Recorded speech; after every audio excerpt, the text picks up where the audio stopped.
a look in your eyes. Why are you crying?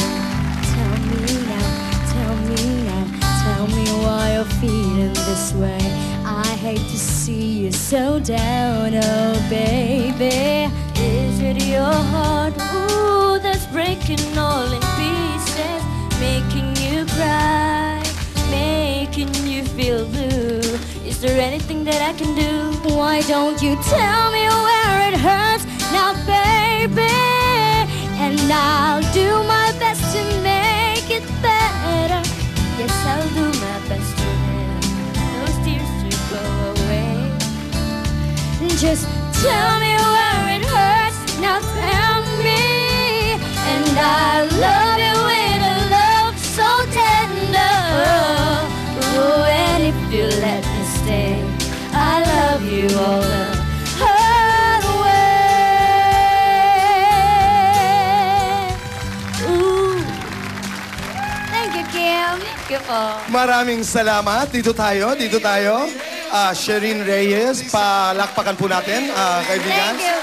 Alam niyo po, maaaring nagtatanong po kayo, nasaan ba ang homeboy ngayong umaga? Tayo'y nasa loob ng pamamahay ni Kuya. Naroon po ang swimming pool.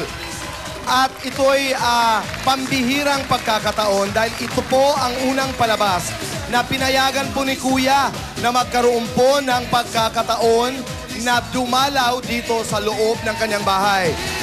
At kayo po at tayong lahat ay napakaswerte. Maraming salamat. Shereen, Kim, ano bang meron ng mga Bisaya? Napakahuhusay inyo kumanta. Natin pala. Wow, natin. Ano bang kinakain ninyo? Actually po, dried mango. Tsaka danggit. Danggit at saka dried mango. Aba, yun pala ang sikreto. Kanina tinanong ko, si Mami, si Daddy, ang mga kapatid. Nung sinabi mong Gerald, ano ang naging reaksyon?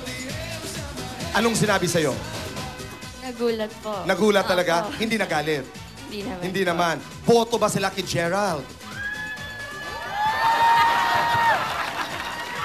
Ano ang kanilang sinabi? Ano ang kanilang ipinahiwatig na okay lang ba? Wala po sila sinabi. Tahimik lamang. Opo. Okay. Shereen, ikay pupunta sa San Francisco, mga kaibigan. Yes po. Okay. Pupunta po ako dyan. Kim, po. ikaw ba? Yes, Kim. Kung meron kang love song ngayon sa iyong buhay, ano yun? No Ordinary Love. Wow! Bakit naman? Bakit yun?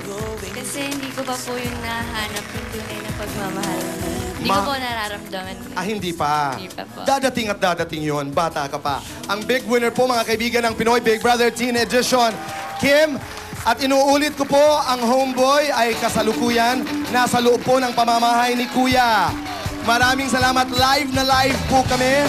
Marami pa po ang mangyayari dito sa ating house party. Kaibigan, magbabalik po ang homeboy.